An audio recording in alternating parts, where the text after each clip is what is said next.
brings me into ground rules. So we are going to be recording this section today, but we're only going to be recording the portions of it that are lecture, like this, right? When I'm lecturing at you, we're going to be doing some breakout groups throughout it so that it's not just a boring lecture the entire time, and so that you can actually practice some of these things that we're talking about. Those portions won't be recorded for the sake of privacy, right? So I'm actually kind of jumping to point two here. Whatever we talk about today, I don't expect us to be necessarily sharing a whole bunch of private information with each other.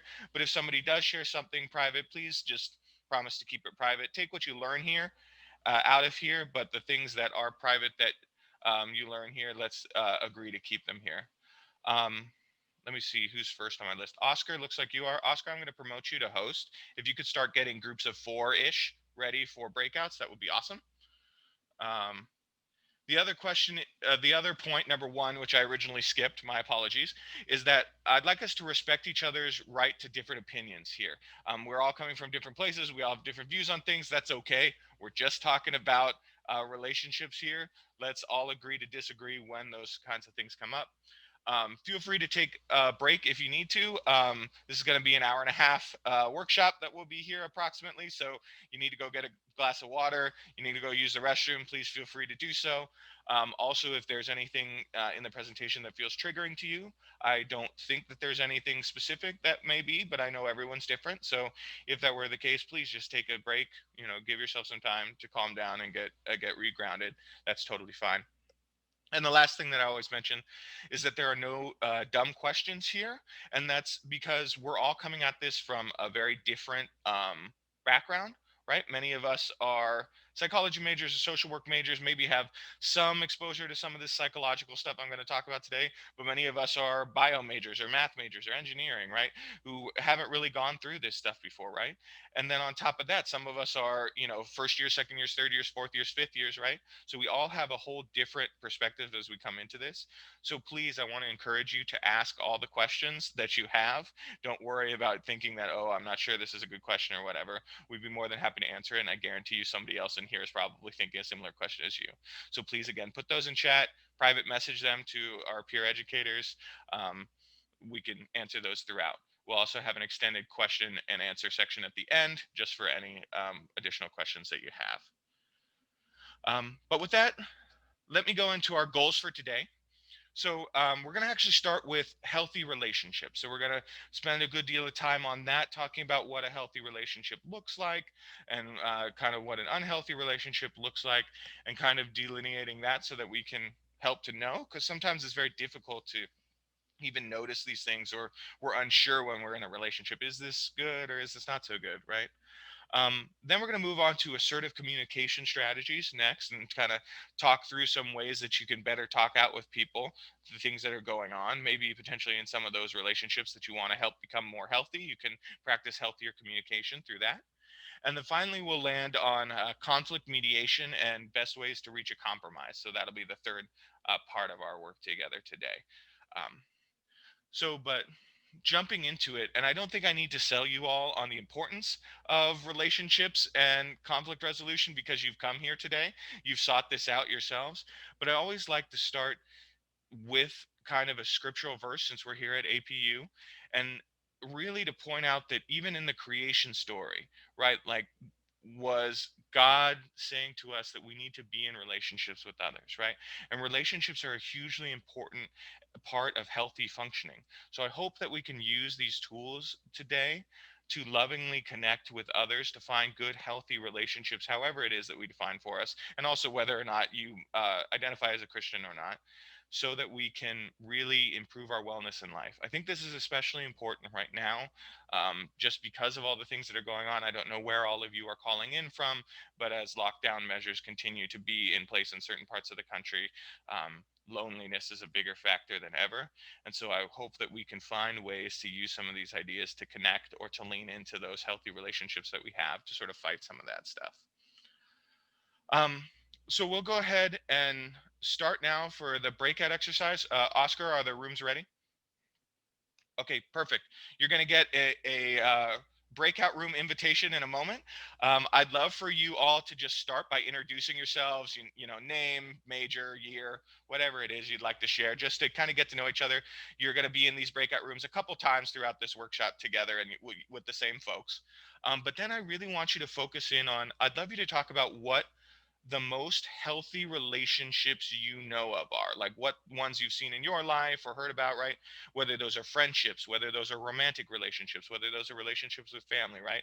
So we could start to get a sketch of what a healthy relationship may look like before we dive deeper into the psychology behind it all. So introduce yourselves, say hi, and then start talking about what healthy relationships you've experienced in your life or you've seen in your life and what makes those healthy. So Oscar will send out that invite to the room right now. Go ahead and join it, and I'll see you in a little bit. So welcome back, everybody. Hopefully you had some good discussions going. I'd love to hear from you in the chat right now. If everyone wants to kind of just chime in, what were some things you noted? What were some things that make a relationship healthy in your experience? So go ahead and just start putting stuff in chat. What makes a relationship healthy? Communication, communication, communication. Man, communication came through about the first five in a row there. I see trust falling in there as well. Mutual respect, understanding, respect, honesty, God centered, accountability, knowing yourself well. I think that's a very important point that someone's making as well. Acceptance, hugely important. Communication, trust. You all are hitting these very, very well here. Open mindedness both ways and understanding. I'm glad to see that there's a lot of activity in the chat already because it shows me how much you're already thinking about what makes these healthy relationships. Compromise is another great one. Patience as well, mutual effort. Um, and so those all fall very well into the psychology, research as well behind some of this stuff. And what we would suggest would be some of the markers of a healthy relationship. So I want to bring us on to this, which is called the healthy relationship spectrum. So I'm actually going to send you the first file for today. I'm going to do a file transfer in Zoom. So let me find healthy relationship spectrum handout. There we go. Sending you a PDF there so that you have a copy of this. Excuse me. Um, but one of the things that I want to kind of stress with this here is you notice that I have a big arrow on the top, right? And it goes both directions, right? From green to yellow to orange to red, right? When we talk about the healthiness of a relationship, I think sometimes we tend to categorize them a lot, right? We'll find very much like, oh, this is a healthy relationship, this is an unhealthy relationship, right? Um, and I think that there are more shades of gray than that sometimes, right? And I want us to reflect on these kinds of things, especially because sometimes when we think a relationship is, you know, not necessarily abusive or something like that, so that makes that relationship healthy, that's not necessarily correct, right? And I want us to find ways that we can continue to reach for relational thriving, to healthy relationships, right? The other thing here, you see that I have broken down, what is it, six or seven um, different points there as well about different parts of the relationship, because that's important too. Some relationships can be extremely healthy in one aspect and unhealthy or even abusive in another aspect. And so sometimes that can be blinding for us as well, right? When we just think like, oh, this is all good or all bad, right? Or because this happened, that other part can't be so bad. This must be a healthy relationship, right? So going through some of these things, right? The first is about respect, right? And I saw people putting respect in chat already. A healthy relationship means that both partners are respectful towards each other. Um, Whereas signs of disrespect sort of move us into that more unhealthy relationship vibe, and finding that overwhelming sense of mistreatment or things like that brings us into that more dangerous sort of abusive area, right? Similarly with communication, which again I think was funny as it popped up so many times. You're already thinking about communication. I want us to think about communication in ways that's more than just whether or not the communication is harmful or insulting, right?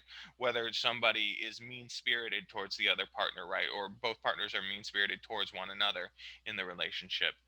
Um, because that's actually a long way from communicative, right? We often find relationships sometimes stall out in this sort of non-communicative space where we don't talk to each other enough to really reach sort of that those healthy goals that we find ourselves in, and to make a relationship be the most beneficial that it can be, right? um, Trust as well, right? That is a similar format, right? When somebody is very distrustful within a relationship, potentially say it were a romantic relationship that we're talking about, there's been like a violation of trust of some way, you know, making accusations around that is a clear lack of trust, right? And it's clearly differentiated from an open and trusting relationship. But there's that middle space too, right? The lack of trust leading to, constant demands to be open all the time with one another, right? Constantly checking each other's phones, or, being overly having everybody's passwords to everybody's accounts on things, right? These things are not trusting behaviors necessarily, even though they don't necessarily look like making accusations, right? And so something to think about is how we foster healthy trust in relationship. Excuse my cough today. Same thing with honesty and dishonesty, right? And honest relationships are important, dishonest relationships are unhealthy. And you see sometimes that this denying, sort of abusive actions in terms of the extreme cases, things like gaslighting, you may have heard of this term before, right? Pretending as though things that happened never happened is a problematic sign to definitely be aware of, and is definitely a major red flag for unhealthy relationships. um, I think another important one that we see as well, which is whether we spend time together or apart, right? And this is very interesting because we're spending so much time apart currently, unless, of course, you're thinking about a relationship with one of your housemates or something like that, um, just because of the way that the pandemic has affected our social spheres, right? But I don't necessarily just mean spending time together in a physical sense, right? But also time together just in terms of your time and energy investiture, right? Um, Spending time only with each other is one of those signs that something can be a little bit unhealthy sometimes. And sometimes we might even get confused and think that middle area, right, where we just spend only our time with one another, the two people in whatever relationship that we're talking about, feels like, oh, that's so important when we have that bestie, right? Or maybe when we have that romantic partner or whatever it is, and we spend entirely all of our day with that person. Um, this can be a little bit problematic sometimes, even though we wouldn't think so, right? We'd think that would be a sign of very positive relationships, and it can be. But it's also important that there's ways in which a relationship can take breaks from itself, right? That people have interests and friendships and relationships outside of whatever particular focal relationship we're spending our attention on. Controlling behavior similarly, right? And then, of course, making mutual sexual decisions as well in terms of how you want to proceed forward in that, if it is a sexual relationship that we're talking about, right? And so in all of these spaces, there is room for certain relationships to be healthy in some areas and unhealthy in others, room for them to be, you know improved upon in multiple places, right? Or sometimes, if we are noticing more of those red flags, more of that third column that I'm showing there, sometimes ideas of places where we need to really, um, seek professional help or move on from those relationships. Um, so I'm not going to particularly ask you to share in your groups right now what healthy or unhealthy relationships you find yourselves in, because I know that's a rather personal thought. But I'd love for you to reflect right now on maybe a particularly important relationship that's been on your mind, right? Maybe it's a relationship with a family member, maybe it's a relationship with a romantic partner, maybe it's a relationship with a friend. Think about that important relationship that comes to your mind right now, and think about some of these categories here. First off, where are you doing really well, right? Where are you really in the green in that relationship, if anywhere, right? Think about that and celebrate that, you know? And then think about too, where might, even if the relationship is not necessarily abusive, where might it need a little bit of improvement? Where might it be a little bit in that unhealthy space that you might want to work on? Think about those things and make a commitment to potentially trying to work on some of that, potentially trying to express some of those thoughts to whatever this other person is that you're thinking of right now, and try and make some headway in that. And sometimes these things will be small and sometimes they'll be big, but I think that's incredibly important to consider and find ways to work on it. Um, but how do you work on it? Right? If I can't just tell you like, oh, this type of relationship's not so good and this type of relationship is more good, right? How do you get to there? Which leads me to my next point here about communication styles. So, you may have heard of passive communication before, or aggressive communication before, or you may have heard them put together a lot. You hear the word passive aggressive a lot of times, and I'll get to that in a moment, right? But a lot of problems in relationships come up when a certain amount of equal power and equal needs aren't met between the partners in that relationship, right? You can see this already here. There's sort of equality in terms of control, right? Being able to happy to spend time apart, trusting each other, making mutual sexual decisions. All of these things are things that are about sharing power, and they're all about meeting the needs of both partners in the relationship, right? Um, and so the problem with that sometimes is when we have difficulty communicating our needs to whoever it is that we're in a relationship with, right? And so sometimes you'll find yourself leaning in towards that passive communication style, right?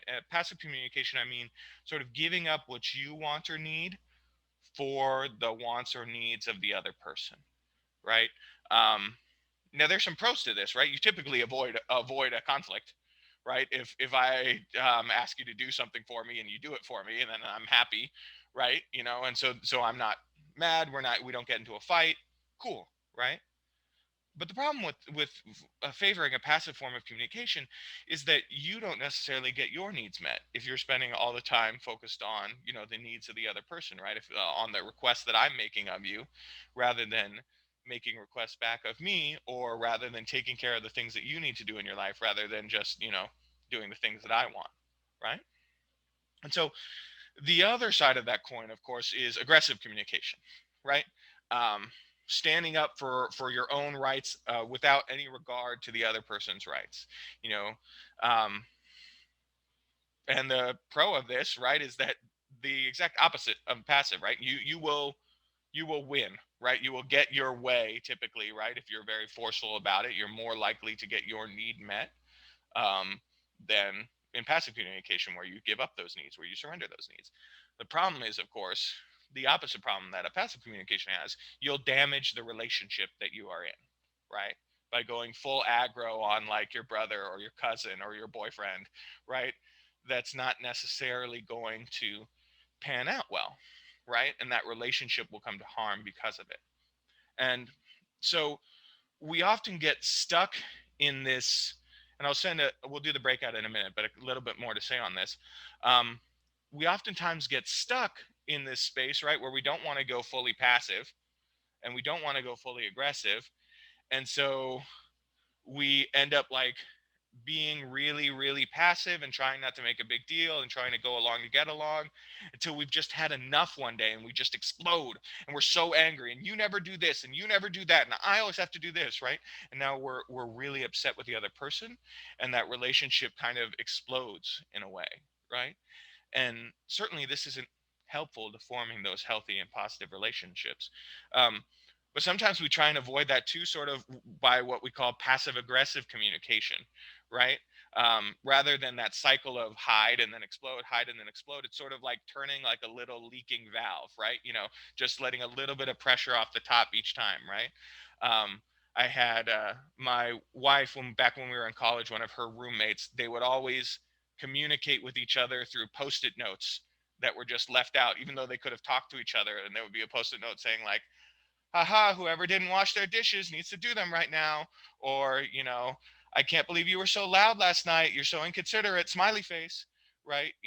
These sort of ways of indirectly expressing your needs rather than coming out and saying them, rather than having an open communication with the other person, really can end up leading to more uh, difficulties, right?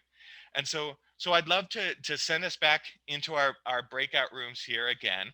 I'll do that in just a moment. But the questions this time are on these two cycles, right? Um, when have you ever found yourself, engaging in too much passive aggressive behavior? Or when have you noticed, if you have a good story, again, like a roommate story or something like that, or maybe it's not the passive aggressive communication, but rather it's that passive aggressive cycle. When have you like seen a relationship explode because somebody hasn't been good enough at expressing their needs?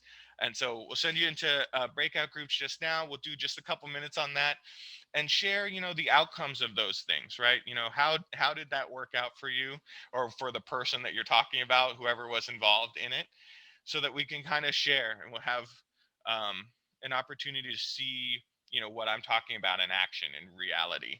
So let me pull up my breakout group control, and I will open up the breakout groups now. We'll just do a few minutes here, so go ahead and accept your invitation to the breakout rooms, and then I'll see you back in a little bit. So hopefully you guys had a good chance to talk about this, and probably seeing that, yeah, this passive aggressive communication problem doesn't really lead to good results in the end in a lot of cases. But again, what do you want me to do about it, Nathaniel? You're telling me, what not to do, but what should I do? And that's what we call assertive communication. So the term assertive communication in the psychology realm, right, means standing up for your rights without infringing upon the rights of others. It's about sharing your needs and feelings with a concern for the needs and feelings of the other person, rather than not sharing your needs or feelings, or only sharing your needs and feelings, right? It's sort of, if you see that um, uh, Venn diagram I have there at the bottom, right? You could kind of consider that only what you want is sort of that aggressive style, only what others want is sort of that passive style, right? But when we blend them together, that middle space is what I'm talking about. That's assertive communication. So um, I'm going to send you a couple more files in the chat right now. The first one is our types of assertions handout. And then the second one, more importantly, is our interpersonal effectiveness handout. So there are many types of assertions. And that's that first handout that I sent to you. This kind of in a workplace setting is that one. But you can apply these to many different spaces. Basic assertions, empathic assertions, escalating assertions. I apologize for the typo. Um, and you may have heard of, thank you. You may have heard of um, I language before, right? And that's the one that I really want to highlight. I language is something that you do when you start with yourself, right? And focus on my feelings. When I make a request of somebody, right? Um, when you, you know, ask me to do things on a moment's notice without any planning or anything like that before, I feel stressed out about it. I get kind of my flow thrown off and things like that. Therefore, I would like you, if possible, to kind of give me a little bit more heads up next time you want to do something together. That would make me feel more appreciated, or something along those lines, right? I've started stating whatever concern I'm having, whatever need I'm having, based in my experience, right, of my emotions.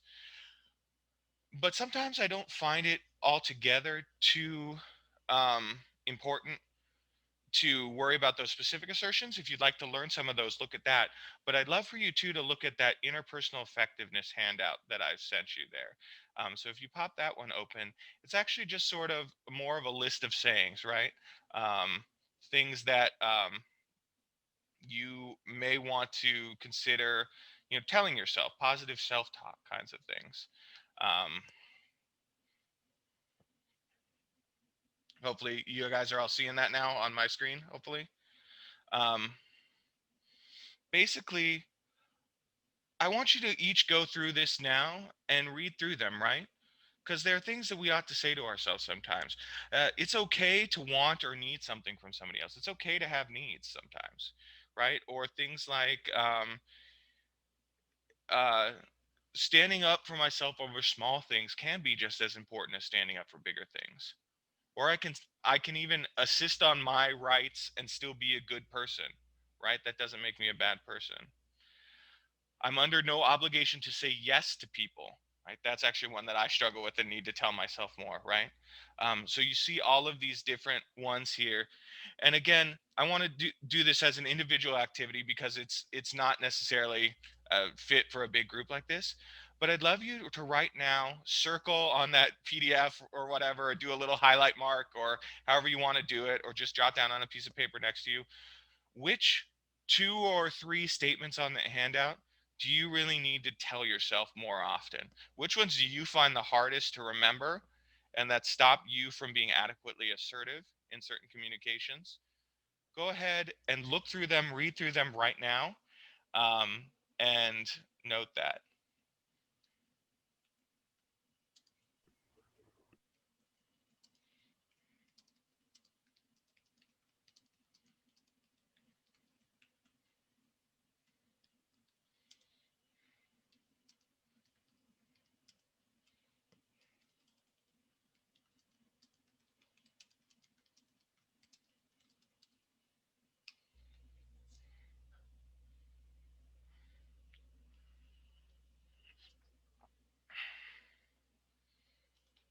So hopefully you've had a second to read through a couple of those. And if you haven't identified all of them yet that you'd want to circle and lean into, you got some more time. You have the paper there, but I'd encourage you to do that before we end for today. So we've talked through now our first 2 points, right? We've talked about what is a healthy relationship, and we've talked about using assertive communication to get to that type of healthy relationship, right? But sometimes inevitably we will have conflicts with folks, right? And we'll have conflicts within very healthy relationships, and we'll have conflicts within unhealthy relationships. Conflict is a part of being in relationship. So, what are we going to do about that? um, which takes me on to our second set of biblical mediation here, right? And I want to pull out these verses. Again, we're at APU, so I know many of us identify as Christians. If you don't, that's okay too. I just want to point out some pieces here and sort of pull them out because they also really connect with psychological research on the topic, right?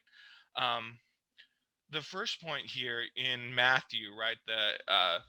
The way of approaching a conflict, you'll see that you were instructed that if there is a problem between us and another person, we should try and address that on our own first, and only then slowly move up to bringing more people involved and helping bring folks in from the community, right? And then eventually, too, if it's still not working, then make some strong boundaries with that person if the conflict still can't be resolved.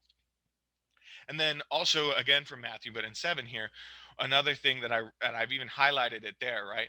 A big thing about conflict mediation is self-awareness, right? And avoidance of hypocrisy. We can't really resolve a conflict if we don't take our responsibility for our place in that conflict. So what this generally means is a couple concepts, right? First off is minimally invasive procedures, right? This is actually a terminology that they use in medicine a lot, right? Some of you may have had surgery or things like that before. They always try and do the least amount of surgery possible, the least invasive surgery that will get the job done, because that will be the best way for that person to heal, right? And that same thing too when we talk about conflict mediation, doing the least invasive, least aggressive form of conflict mediation helps, that is still necessary, right? You have to do enough that it resolves the conflict, but that will help you move on from it more easily, right? That's why, again, being assertive on the forefront is so much more important, right? Because if your relationship has already been heavily damaged through, passive aggressive note writing or what have you, right, it's going to be a lot harder to solve a conflict with folks. And so addressing it early through assertive communication can be very helpful. But even if we haven't, gotten there, none of us is ever going to be perfectly assertive to begin with, right? We still want to practice that idea of minimally invasive conflict mediations, right? And then self-reflection, right? Self-reflection is incredibly important, right? Sometimes we get into conflicts because we had a bad day, right? Not because our friend did this, that, or the other thing, or, because our spouse didn't, do that one thing that they said they were going to do, right? We get into the conflict because I had a really bad day at work, and now I come home and I'm itching for a conflict because I have that distress in me, right?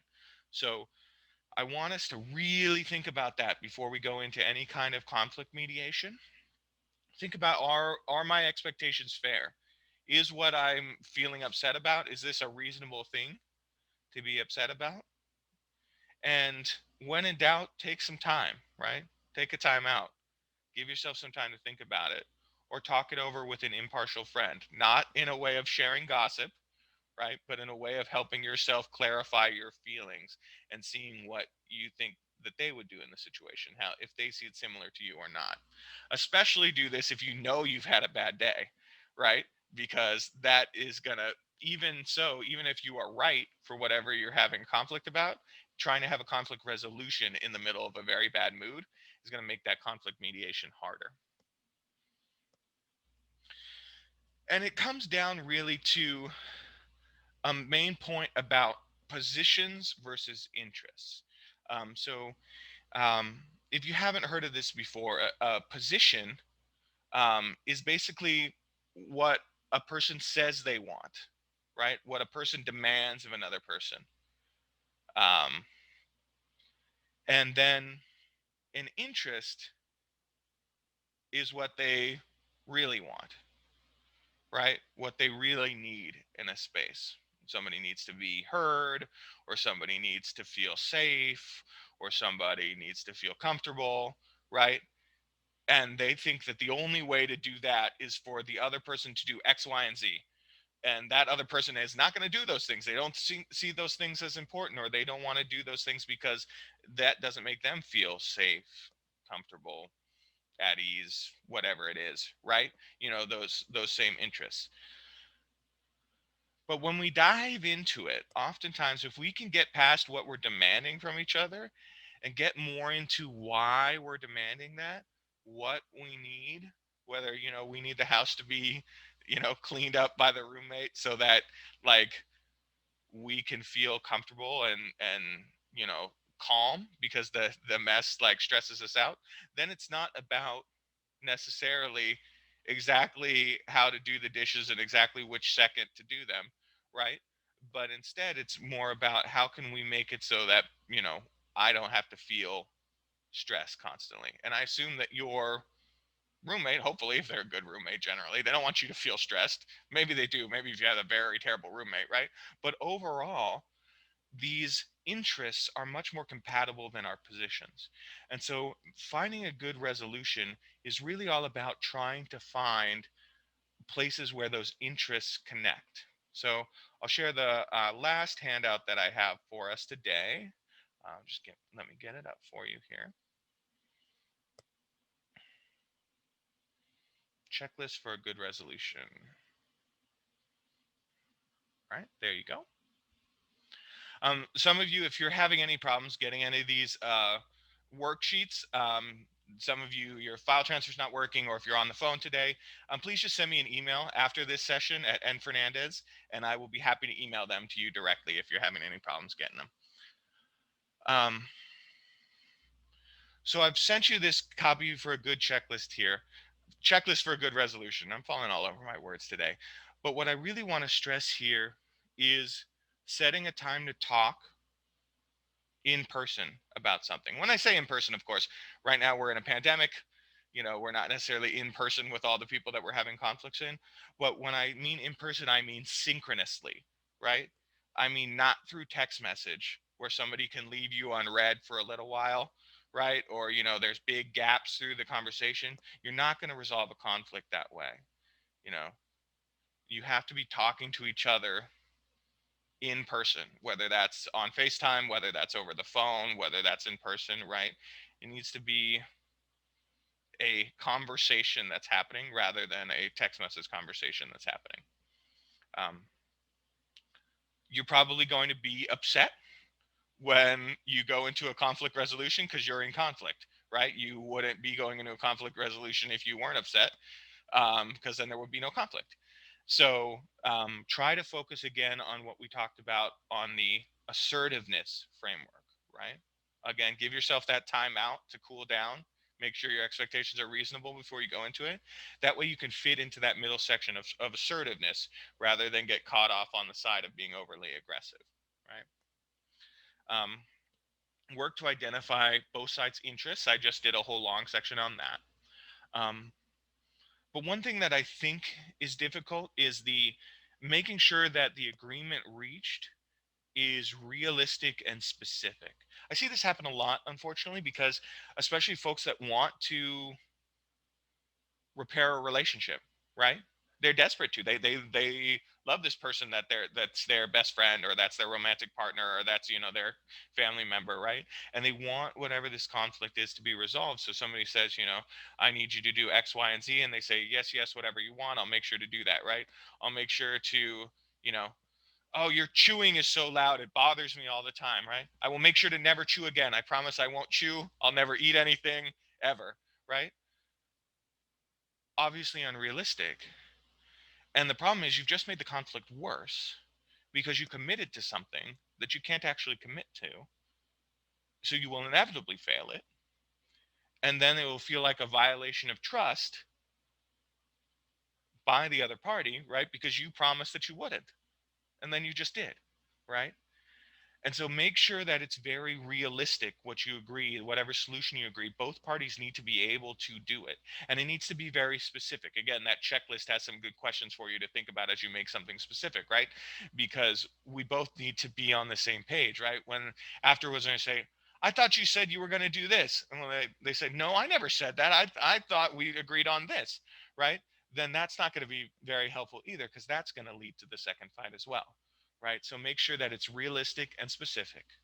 Um, you can always seek out support from a third party if you'd like to. This is where I get to plug the counseling center, which I work at the counseling center. So, of course, I'm going to do that for you.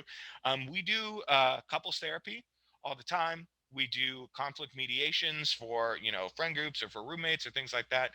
Feel free to reach out to us if you need somebody to help you work through something. We'd be happy to do that. But also, you could find other, impartial third parties to help you out, just like that biblical text I was talking you through and that concept of minimally invasive procedure, right? You want to walk it up step by step and try and address it first, but bring in outside help if you need it. And then the other thing that we skip out on too is following up afterwards to make sure the resolution's working for both sides, right?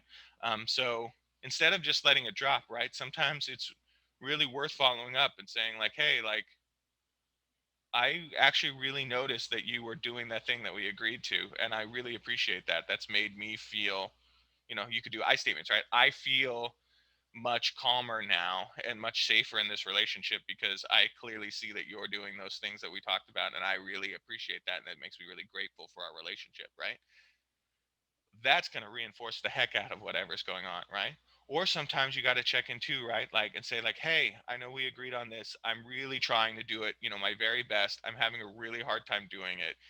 um I don't want to let you down. I don't want to not live up to the promises we made, but it's really hard right now. Can we have another conversation where we figure out a new plan? Not just can I get off the hook of this plan, right? Can I just go back to the thing that was the thing we did before that got us in conflict, right? But can we renegotiate this because I'm having a really hard time, right? These things are critical to having a conflict resolution that's actually going to work. So When in doubt, like I said, you can feel free to contact the University Counseling Center if you want to do, if you're worried about a relationship and you want to process that through with us, talk about maybe I'm finding myself in a more unhealthy or even abusive relationship. What should I do? We'd be happy to talk to you about that. Maybe, oh, my significant other, I are in a problem. Let's do some couples therapy work together. Let's do a conflict mediation with you and the roommate, you and the, family member, whatever. I don't know. So give us a call at that 626-815-2109. If you all want to take a picture of the screen right now, just so that you have the number, or one of our peer educators can also drop the number in chat so you can just copy and paste it. I would highly encourage that.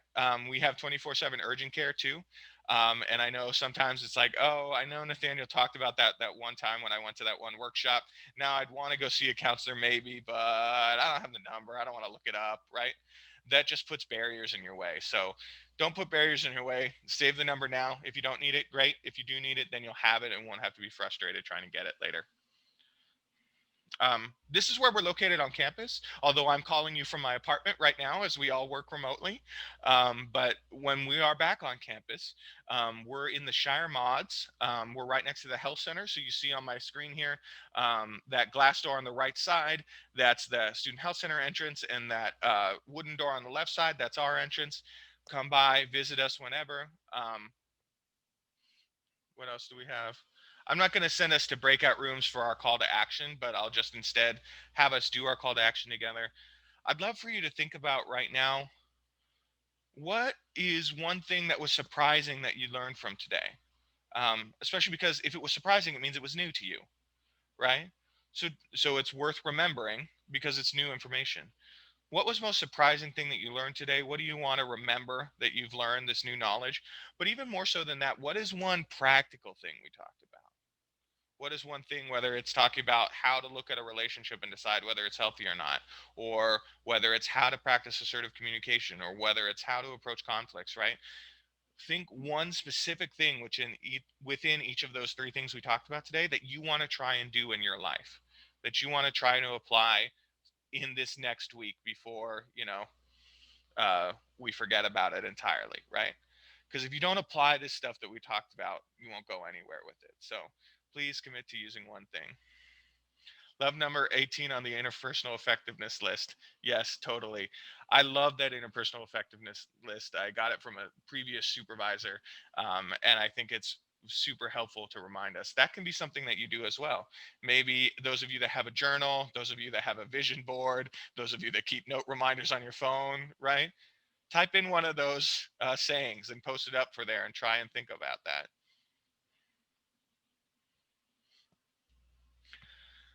Finally, um, we've got one more of these. So you are at our fifth of six Cougars Care for this year. I'm glad you made it. If you'd like to come to our last one, we're going to be doing setting goals and managing time wisely 1 week from today. So you can sign up for it on Sona. You can sign up for it on our website, just like you did today. You can look out for the link to it on our Instagram as well if you're following us at APU Counseling. Feel free to join us for that. We'd love to have you. It'll be the last chance to get those Sona credits or to get up to 4 participations if you want a certificate of completion. Um, and finally, I'm going to open it up for questions. But while I do that, I want you all to get out your phones or go on the laptop you're on right now or whatever, however you want to do it, and type in this bit.ly link here, bit.ly/CougCare5. That is case sensitive. So when you type it out, make sure you type it out case sensitive. Or if you're having trouble accessing it, one of the peer educators, can you put the direct link to the Survey Monkey in the chat? I'd appreciate it. But this will take you to a really short survey. We want to make sure that these are helpful to you, that these workshops actually do something for you. So please give us some feedback. There's just 7 questions. And then there's one more question at the end for your name and your email so that we can make sure to give you credit for attending if that's something that you need. So please make sure you get all the way down to the bottom and fill that out. Whenever you're done with that, you can hang around and you can ask me questions if you have them, or you can feel free to take off. And thank you so much for having attended. We really appreciated having you here. But I'll open it up to questions now. Anybody wants to put some questions in the chat, or you can unmute yourself and ask some questions. We'd be happy to answer them for you.